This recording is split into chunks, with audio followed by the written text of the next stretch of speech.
What's up, fight fans? This is Kurt DeVille with Counterpunch Boxing News, and I have some new news concerning Eddie Hearn.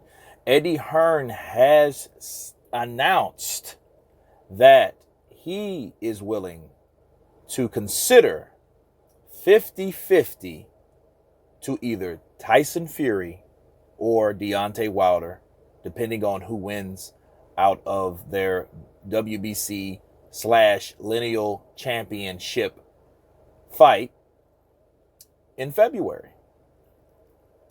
So a lot of people, have mixed feelings about this.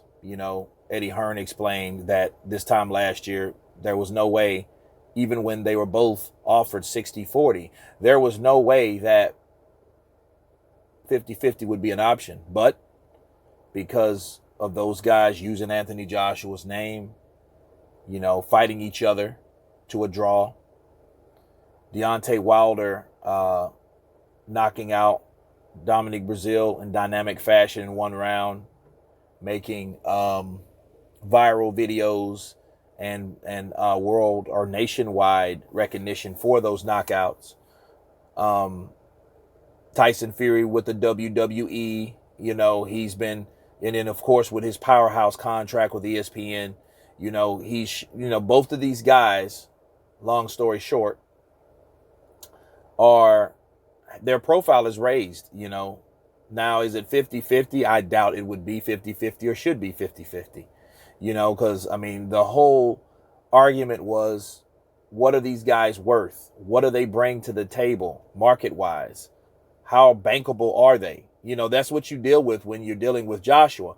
See, the problem is about these guys fighting each other, or especially with them fighting Joshua.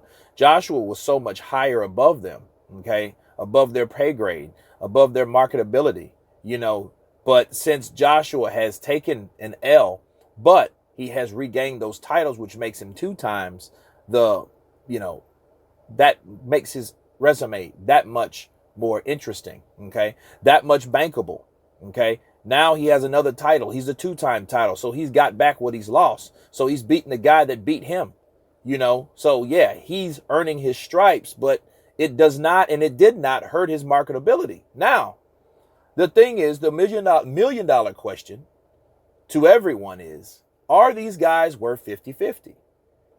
Should you get a guy like Deontay Wilder, which is accustomed to an undisclosed now amount of money because, he's all of a sudden decided to keep a lot of things private, especially when he re-signed with Showtime, which later on dropped him, and then they really downgraded his pay-per-view to Fox PBC, which was strange after he showed them so much loyalty, when he was only still getting $3 million a fight guaranteed.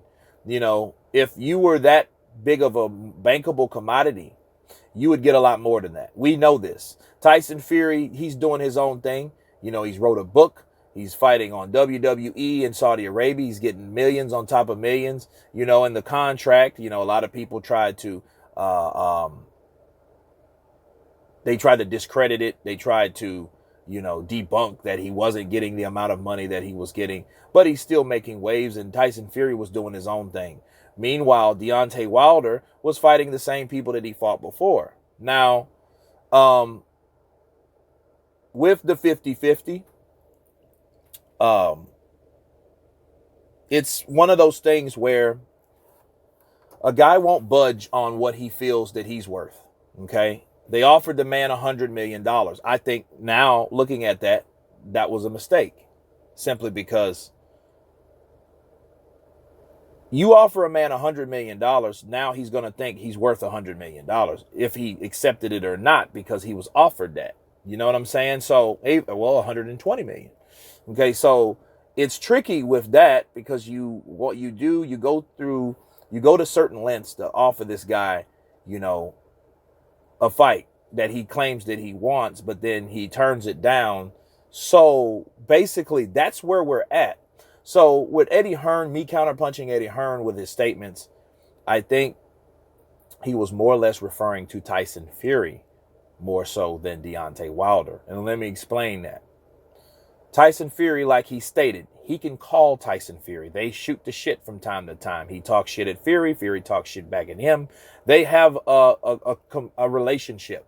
They have an open line of communication. Whereas Deontay Wilder does not.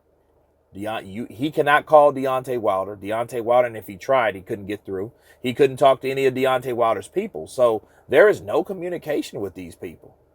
And, and that raises a red flag with all the shit talk you hear from Wilder.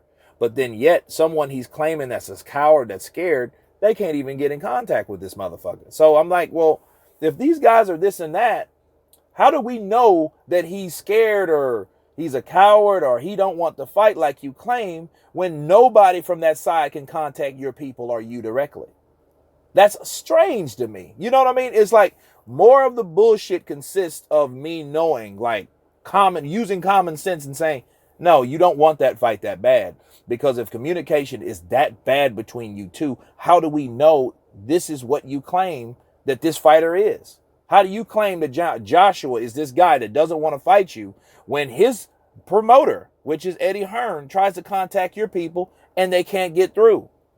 And a couple of those offers weren't even responded on, the ones that Eddie Hearn sent over. Okay, so you can't use that same line of, oh, they're sending us lowball offers and to the point they know we're going to refuse, so therefore they're ducking. You can't keep saying that when it's $100 million on the table, millions of dollars on the table overall. You can't keep using that same fucking regurgitated bullshit. Okay, you got 50-50. Let's say Wilder beats Tyson Fury. Okay. Now, Wilder says 50-50. If Hearn, and it's really up to Joshua, okay? If Joshua says, you know what, fuck it, I want that 50-50, and say Tyson Fury doesn't fight him again, right? If that's the case, and they offer him 50-50, and he uses any other excuse, he is the duck like we all figured he would and was. Bottom line, that's my counterpunch on that, people. You guys tell me what you think about Eddie Hearn announcing 50-50 for a bout. Tell me your thoughts. Please subscribe. And everybody's been counterpunched. Peace.